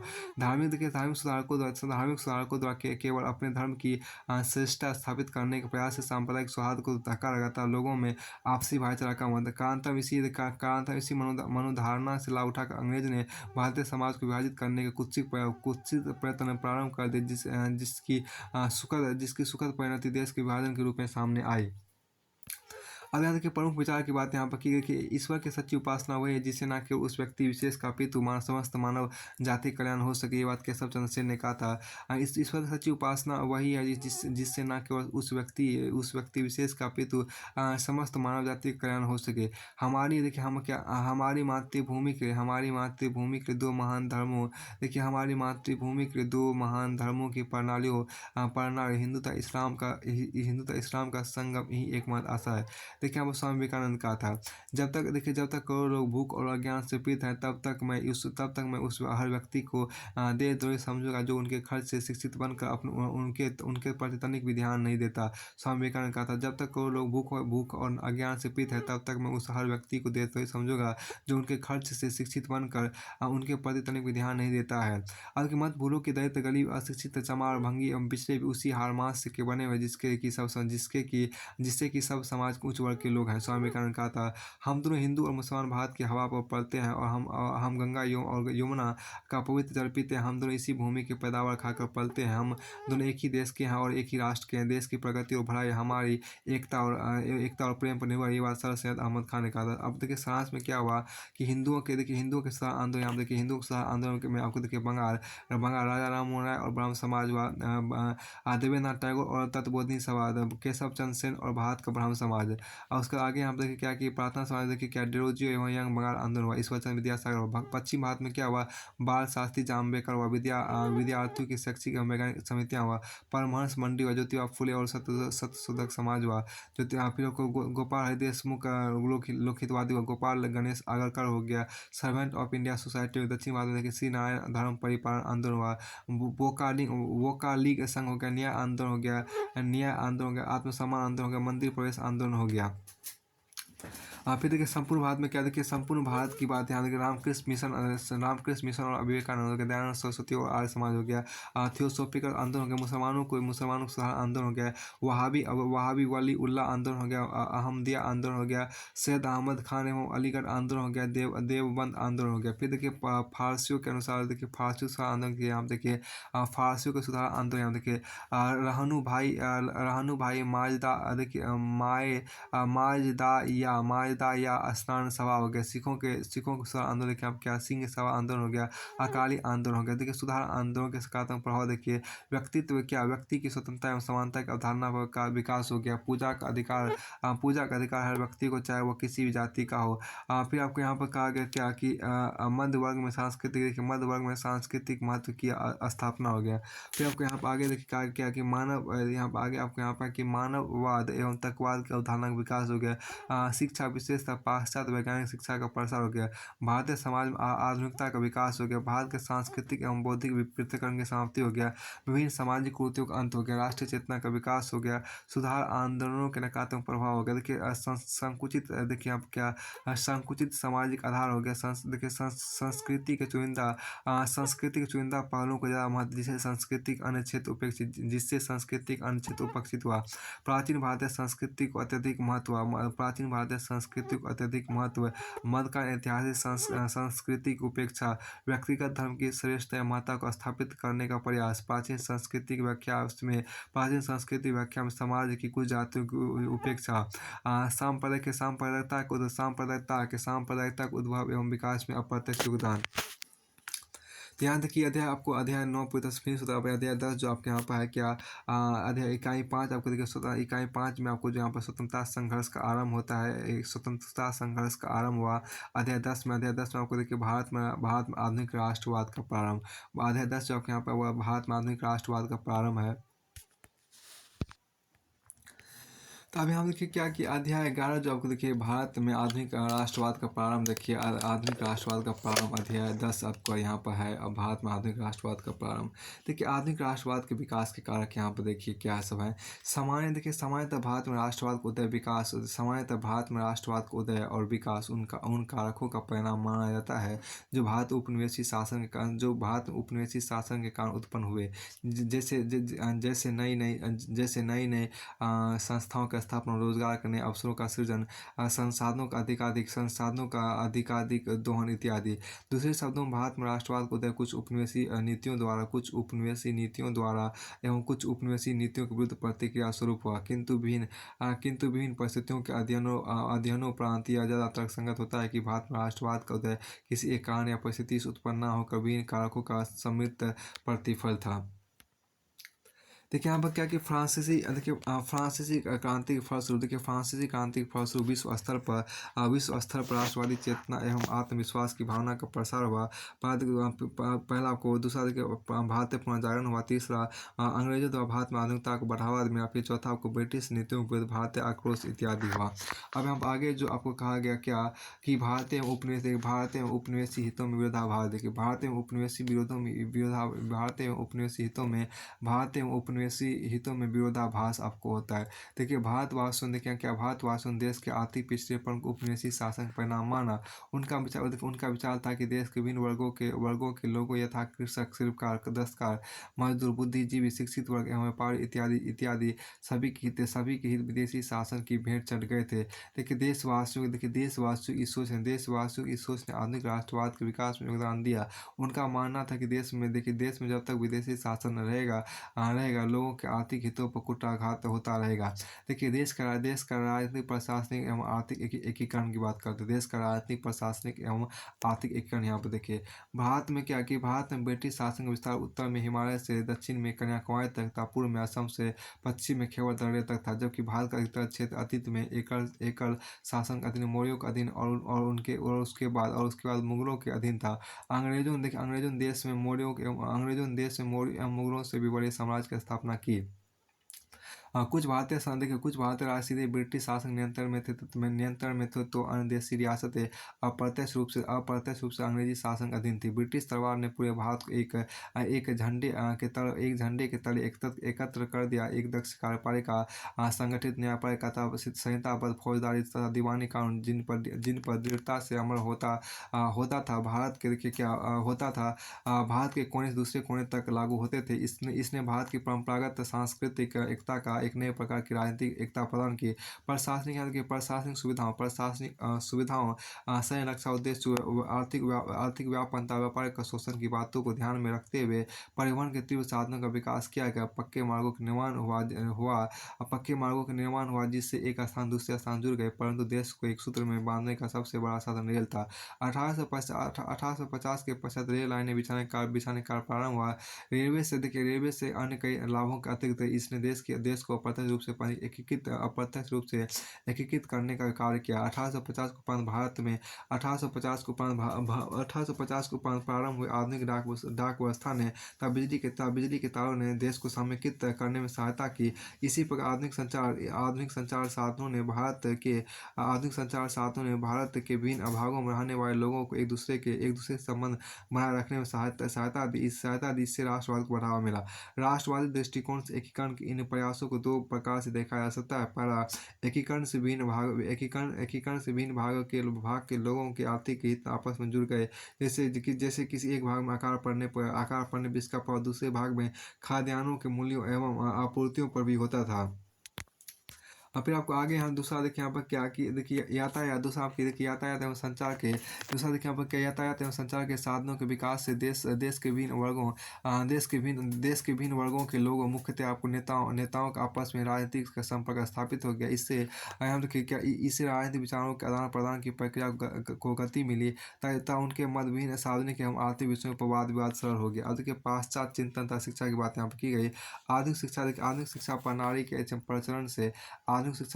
के प्रचलन से आधुनिक पाश्चात्य विचारों को अपनाने में मदद मिली है, जिससे भारत राजनीतिक चिंतन को एक नई दिशा प्राप्त हुई। देखिए जब ट्रेवेलियन मैकार्था बेंटिक ने देश में अंग्रेजी शिक्षा का श्रीगणेश किया तो वह एक अत्यंत महत्वपूर्ण निर्णय था। पाश्चात्य शिक्षा का प्रसार यद्यपि प्रशासनिक आवश्यकताओं के लिए किया गया, परंतु इसे नव शिक्षित वर्ग के लिए पाश्चात्य उदारवादी विचारधारा के द्वारा खुल गए। Bentham, Seeley, Milton, Spencer, Stuart Mill, Paine, Rousseau तथा वॉल्टेयर जैसे प्रसिद्ध यूरोपीय लेखकों के अतिवादी और पाश्चात्य विचारों ने भारतीय बुद्धिजीवियों में स्वतंत्र राष्ट्रीयता तथा स्वशासन की भावना जगा दी और उन्हें अंग्रेजी साम्राज्य का विरोधाभास करने लगा।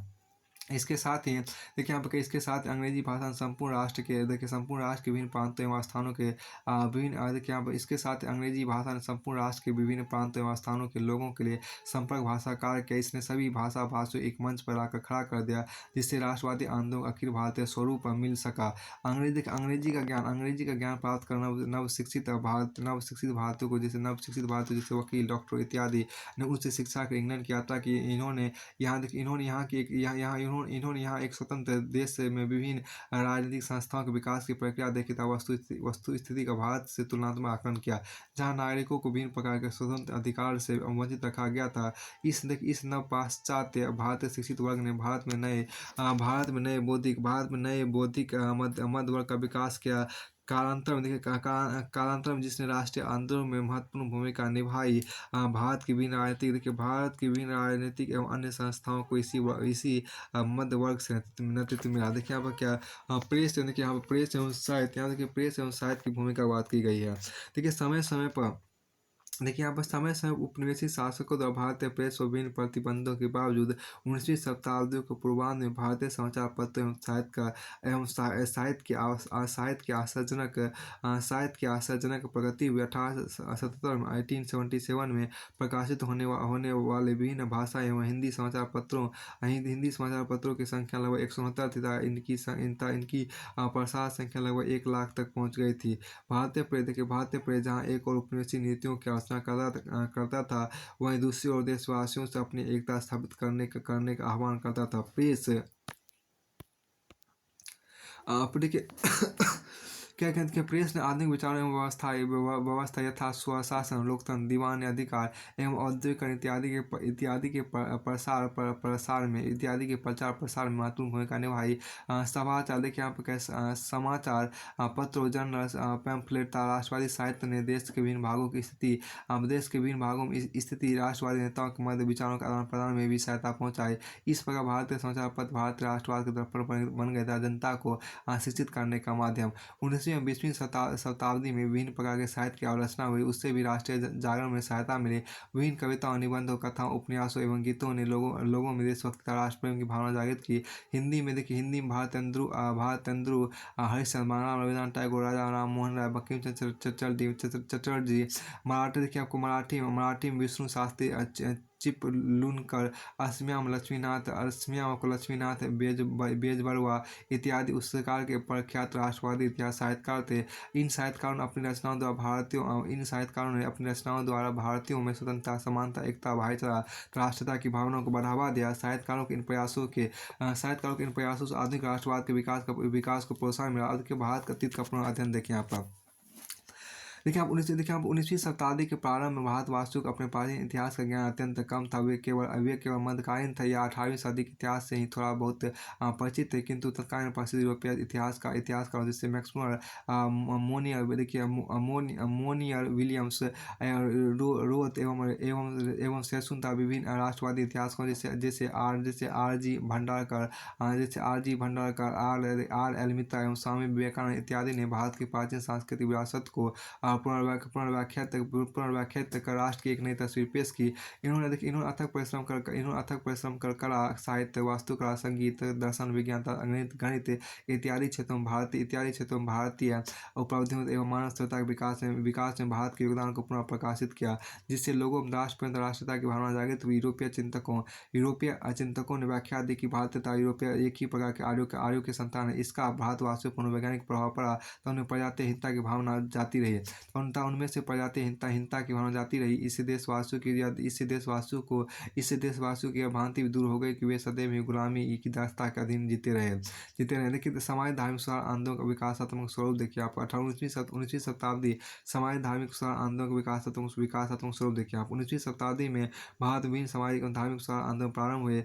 इन आंदोलनों ने सामाजिक धार्मिक नवजागरण का कार्यक्रम अपनाया और सारे देश को प्रभावित किया। देखिए आंदोलनकारियों ने व्यक्ति स्वातंत्र्य, सामाजिक एकता और राष्ट्रवाद के सिद्धांतों पर जोर दिया, उनके लिए संघर्ष किया। इन आंदोलन के विभिन्न सामाजिक कुरीतियों को दूर कर समाज एकता कायम की, समाज सुधार के प्रस्तावों को सरकारी अनुमति में विलम्ब ने समाज सुधारकों को यह सोचने पर विवश कर दिया कि जब तक स्वशासन नहीं होगा सुधार संबंधी विधेयकों को पूर्णतया सरकारी सहमति एवं सहयोग नहीं मिल सकता।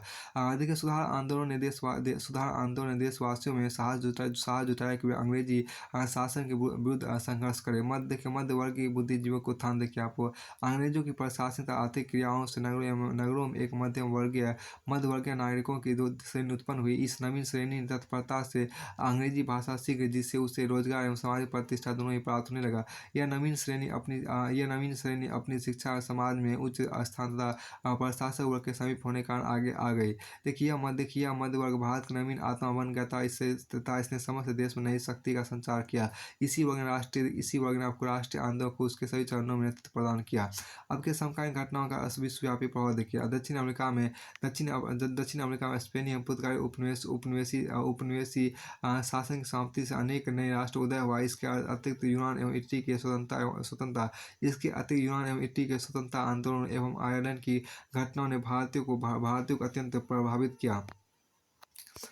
यहाँ देखिए एक खास बात जो यहाँ पर कहते हैं क्या, विदेशी शासकों का देखिए यहाँ पर क्या, विदेशी शासकों के जाते अहंकार प्रतिक्रियावादी नीतियाँ यहाँ प्रतिक्रियावादी नीतियाँ देखिए अंग्रेज शासकों के जातीय एवं श्रेष्ठता की भावनाओं ने भारतीयों को, यहाँ देखिए अंग्रेज शासकों के जातीय अहंकार एवं श्रेष्ठता की भावना ने भारतीयों को अत्यंत आहत किया। अंग्रेज अधिकारियों तथा कर्मचारियों ने खुलेआम शिक्षित भारतीयों को अपमानित किया था, कई बार उन पर प्रहार किए। अंग्रेज भारतीयों को अनेक अपमानजनक शब्दों से संबोधित करते थे। एक अंग्रेज का जीवन कई भारतीयों के जीवन से अधिक मूल्यवान समझा जाता था। उच्च एवं महत्वपूर्ण पदों पर भारतीयों को नियुक्ति का अधिकार नहीं था। इन सभी कारणों से त्वचा के गोरेपन एवं प्रजातीय श्रेष्ठता के रंग में डूबे अंग्रेजों के प्रति भारतीयों में घृणा पैदा हो गई। जातीय अहंकार का सबसे घृणित रूप था न्याय में असमानता। अंग्रेज था भारतीयों के झगड़े में दोषी होने पर भी अंग्रेजों को दोषमुक्त करार दिया जाता था। दोषहीन होने पर भी भारतीयों को कठोर दंड से प्रताड़ित किया जाता था। लॉर्ड लिटन की विभिन्न प्रतिक्रियावादी नीतियों जैसे इंडियन सिविल सर्विस में प्रवेश की न्यूनतम आयु 21 वर्ष से घटा 19 वर्ष करना 1876 में था। जब पूरा दक्षिण भारत भयंकर काल की चपेट में था, तब भव्य दिल्ली दरबार का आयोजन 1877 में, वर्नाकुलर प्रेस एक्ट 1878 में था, शस्त्र अधिनियम 1878 में इत्यादि देशवासियों के समक्ष सरकार की वास्तविक मंशा उजागर कर दी था। अंग्रेजों के विरुद्ध जनमत संघ तैयार किया। इसके पश्चात इल्बर्ट बिल विवाद 1883 में सामने आया। लॉर्ड रिपन के समय इल्बर्ट बिल को लेकर भारत में एक विशिष्ट समस्या खड़ी हो गई। लॉर्ड रिपन इस प्रस्ताव द्वारा भारतीय मजिस्ट्रेटों को यूरोपीय अधिकारियों के मुकदमे का निर्णय भारतीय लॉर्ड रिपन इस प्रस्ताव द्वारा भारतीय मजिस्ट्रेटों को यूरोपियन अधिकारियों के मुकदमे का निर्णय करने का अधिकार देना चाहिए। इस बात पर संपूर्ण भारत और इंग्लैंड में अंग्रेजों ने संगठित होकर ऐसा तीव्र आंदोलन किया कि इस प्रस्ताव का संशोधित रूप ही कानून बन सका। इसमें कार्य और गोये को लेकर जो विवाद खड़ा, उससे स्पष्ट हो गया कि अंग्रेज रंग के आधार पर भारतीयों से कितनी घृणा करते थे। इससे भारतीयों में अंग्रेजों के विरुद्ध नफरत पैदा हो गई तथा उनमें संगठित होकर आंदोलन करने पर न जागे। अब देखिए कांग्रेस के गठन से पूर्व की राजनीतिक संस्थाएं देखिए। भारतीय राष्ट्रीय कांग्रेस देखिए यहाँ पर क्या कि भारतीय राष्ट्रीय कांग्रेस भारत में प्रथम राजनीतिक संगठन नहीं था। हालांकि 19वीं शताब्दी पूर्वार्ध में भारत में अधिकतर जिन राजनीतिक संस्थाओं का स्थापना हुई थी, उनका नेतृत्व मुख्य रूप से समृद्ध एवं प्रभावशाली लोक वर्ग द्वारा किया गया था। इन संस्थाओं का स्वरूप स्थानीय क्षेत्रीय था। इन्होंने विभिन्न याचिका एवं प्रार्थना पत्रों के माध्यम से ब्रिटिश संसद के समक्ष निम्न मांगे रखी। प्रशासनिक सुधार, दूसरा देखिए आपको क्या, प्रशासन में भारतीयों की भागीदारी को बढ़ावा तथा तीसरा शिक्षा का प्रसार। किंतु 19वीं शताब्दी उत्तरार्ध में देश में जिन राजनीतिक संस्थाओं का गठन हुआ, उसका नेतृत्व मुख्यतः मध्य वर्ग के द्वारा किया गया। इस वर्ग के विभिन्न लोगों जैसे वकीलों, डॉक्टरों, पत्रकारों तथा शिक्षकों इत्यादि ने इन राजनीतिक संगठनों को सशक्त नेतृत्व प्रदान किया। इन सभी ने सक्षम नेतृत्व प्रदान कर इन संस्थाओं की मांगों को परिपूर्णता एवं प्रासंगिकता प्रदान की। देखिए बंगाल में राजनीतिक संस्थाएं देखिए, बंगाल में जो राजनीतिक संस्था देखिए, बंगाल में राजनीतिक आंदोलन के सबसे पहले प्रवर्तक थे राजा राममोहन राय।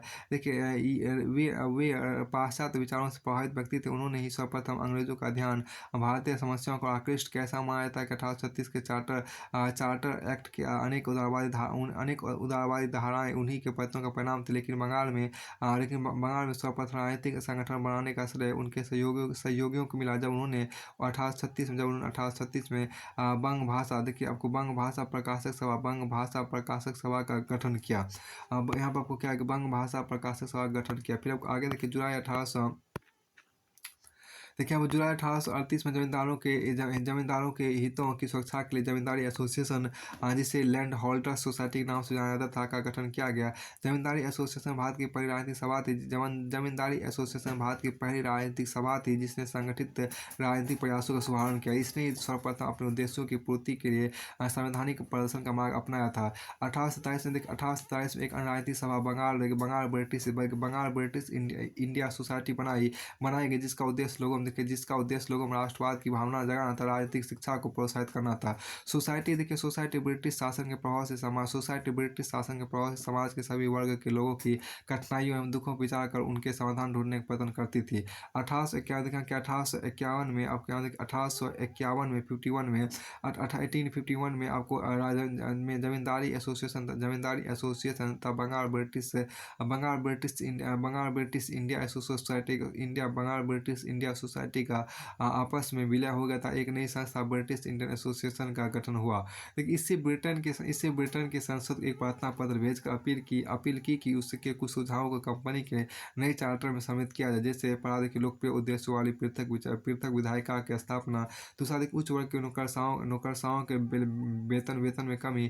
तीसरा देखिए नमक कर आबकारी कर एवं डाक शुल्क में समाप्ति। अब देखिए एसोसिएशन इन सुझावों को आंशिक सफलता मिली जब 1853 अधिनियम द्वारा गवर्नर जनरल विधायक परिषद में कानून निर्माण में सहायता देने के लिए 6 नए सदस्यों को मनोनीत करने का प्रावधान किया गया। 1866 में दादा भाई नौरोजी ने लंदन ईस्ट इंडिया एसोसिएशन का गठन किया। गठन किया। इसका उद्देश्य देखिए यहाँ पे इसका उद्देश्य भारत के लोगों की समस्या और मांगों से ब्रिटेन को अवगत कराना था। भारतवासियों के पक्ष में इंग्लैंड में जन समर्थन तैयार करना था। कालांतर में भारत के विभिन्न भागों में इसकी शाखाएं खुल गई। 1875 में शिशिर कुमार घोष ने इंडियन लीग की स्थापना की, जिसका उद्देश्य लोगों में राष्ट्रवाद की भावना जागृत करना था, राजनीतिक शिक्षा को प्रोत्साहन देना था। इंडियन लीग का स्थान इंडियन एसोसिएशन ऑफ कलकत्ता, जिसे इंडियन नेशनल एसोसिएशन के नाम से जाना जाता है, ने ले लिया। इसकी स्थापना 1876 में हुई। सुरेंद्र बनर्जी और आनंद मोहन बोस इसके प्रमुख नेता थे। ये दोनों ब्रिटिश इंडियन एसोसिएशन की संकीर्ण एवं जमींदार समर्थक नीतियों के विरुद्ध थे। इंडियन एसोसिएशन भारतीय राष्ट्रीय कांग्रेस की पूर्ववर्ती संस्थाओं में से एक महत्वपूर्ण संस्था थी। इसके प्रमुख उद्देश्य इस प्रकार अपराध के तत्कालीन राजनीतिक व्यवस्था के संदर्भ में सशक्त जनमत तैयार करना तथा एक साझा राजनीतिक कार्यक्रम हेतु भारतवासियों में एकता की स्थापना करना। इसने 1877 में 1877 में भारतीय सिविल सेवा परीक्षा के अभ्यर्थियों की आयु सीमा घटाने का विरोध किया। एसोसिएशन इंग्लैंड में भारत में एक साथ परीक्षा कराने और उच्च प्रशासनिक पदों का भारतीयकरण करने की मांग की। इसने दमनकारी आर्म्स एक्ट और वर्नाकुलम प्रेस एक्ट के विरुद्ध प्रचार अभियान चलाया। एसोसिएशन की शाखाएं बंगाल के अनेक स्थानों तथा बंगाल से बाहर भी कई स्थानों पर खोली गई। एसोसिएशन ने निम्न आय वर्ग के लोगों को आकृष्ट करने के लिए सदस्य शुल्क काफी कम रखा। एसोसिएशन 28 से 30 दिसंबर 1883 में कलकत्ता में पहला अखिल भारतीय सम्मेलन आयोजित किया। इसमें देश के विभिन्न भागों से 100 से अधिक प्रतिनिधियों ने भाग लिया। इस प्रकार एसोसिएशन अखिल भारतीय तर्कवादी संगठन के रूप में भारतीय राष्ट्रीय कांग्रेस की अग्रदूत थी। बाद में इसका विलय 1886 में भारतीय राष्ट्रीय कांग्रेस में हो गया। अब बम्बई में राजनीतिक संस्थाएं देखिए। बम्बई में सर्वप्रथम राजनीतिक संस्था बम्बई एसोसिएशन, जिसका गठन 26 अगस्त 1852 को कलकत्ता ब्रिटिश इंडिया एसोसिएशन के नमूने पर किया गया। इसका उद्देश्य भेदभावपूर्ण सरकारी नियमों के विरुद्ध सरकार को सुझाव देना तथा विभिन्न बुराइयों को दूर करने हेतु सरकार को ज्ञापन देना था। 1867 में महादेव गोविंद रानडे ने पुनः सार्वजनिक सभा बनाई, जिसका उद्देश्य सरकार और जनता के मध्य सेतु का कार्य करना था। 1885 में बॉम्बे प्रेसिडेंसी एसोसिएशन बनाई गई, जिसका श्रेय सैयद बदरुद्दीन तैयबजी एवं फिरोज शाह मेहता एवं के.टी. तिलक को है। अब मद्रास राजनीतिक संस्थाएं देखिए। कलकत्ता के ब्रिटिश इंडिया एसोसिएशन की शाखा के रूप में मद्रास नेटिव एसोसिएशन का गठन किया गया, किंतु यह ज़्यादा प्रभावी न हो सकी। मई 1883 में एम बिराड़ा घवाचारी, बी सुब्रमण्यम अय्यर एवं पी आनंद चार्लू ने मद्रास महाजन सभा गठन किया। इस सभा का उद्देश्य अस्थायी संगठनों के कार्यों को समाहित करना था। कांग्रेस के पूर्ववर्ती अभियान देखिए यहाँ पर भारतीय राजनीतिक परिदृश्य पर अखिल भारतीय कांग्रेस का अभ्युदय से आखिर भारतीय कांग्रेस का अभ्युदय से पूर्व इन राजनीतिक संस्थाओं में अनेक आंदोलन या अभियान किए, जो इस प्रकार है। पहला आपको 1875 में कपास पर आयात शुल्क आरोपित करने के विरोध में। दूसरा, सरकारी सेवाओं के भारतीयकरण हेतु 1878 में।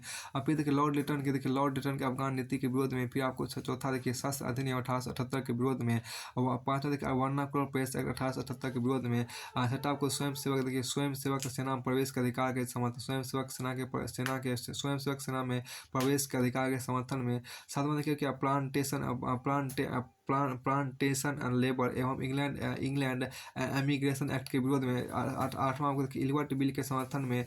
फिर नौवां आपको राजनीतिक प्रदर्शन हेतु अखिल भारतीय कोष की स्थापना के समर्थन में। 10वां आपको ब्रिटेन में भारत का समर्थन करने वाले दल के लिए मतों हेतु तथा 10वां आपको देखिए भारतीय सिविल सेवा प्रवेश की न्यूनतम आयु कम करने के समर्थन में। इंडियन एसोसिएशन ने इस संबंध में अखिल भारतीय प्रदर्शन किया, इसे ही भारतीय सिविल सेवा प्रदर्शन के नाम से जाना जाता है। अब यहाँ देखिए क्या प्रमुख विचार यहाँ पर आपको दिया गया है।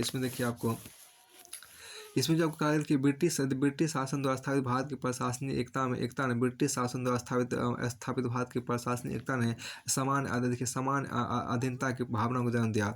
ब्रिटिश शासन द्वारा स्थापित भारत की प्रशासनिक एकता ने समान अधीनता की भावना को जन्म दिया। ये बात जवाहरलाल नेहरू ने कहा था।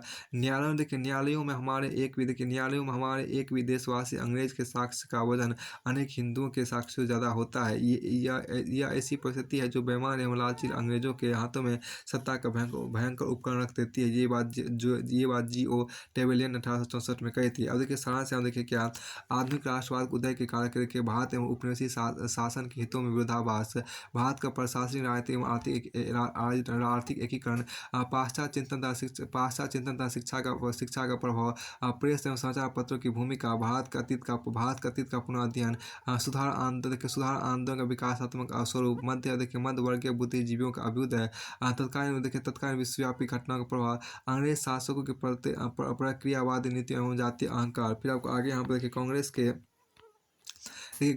गठन के पूर्व की राजनीतिक संस्थाएं 1836 में बंग भाषा प्रकाशक सभा है। फिर आपको यहाँ पर बंग भाषा प्रकाशक सभा एवं 1838 में आपको क्या जमींदारी एसोसिएशन है। 1843 में आपको यहाँ पर 1843 में 1843 में आपको बंगाल ब्रिटिश इंडिया सोसाइटी, 1851 में ब्रिटिश इंडियन एसोसिएशन है। फिर 1866 में आपको ईस्ट इंडिया एसोसिएशन है।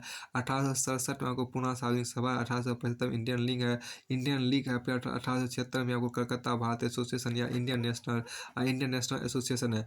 और 1884 में आपको मद्रास महासभा और 1885 में आपको बॉम्बे प्रेसिडेंसी एसोसिएशन भी आपको है। तो फिर देखिए आपको यहाँ से ये अध्याय पूरी तरह से फिनिश। अब अध्याय 11 जो आपको है भारतीय राष्ट्रीय कांग्रेस की स्थापना एवं उदारवादी चरण जो है उसको यहाँ पर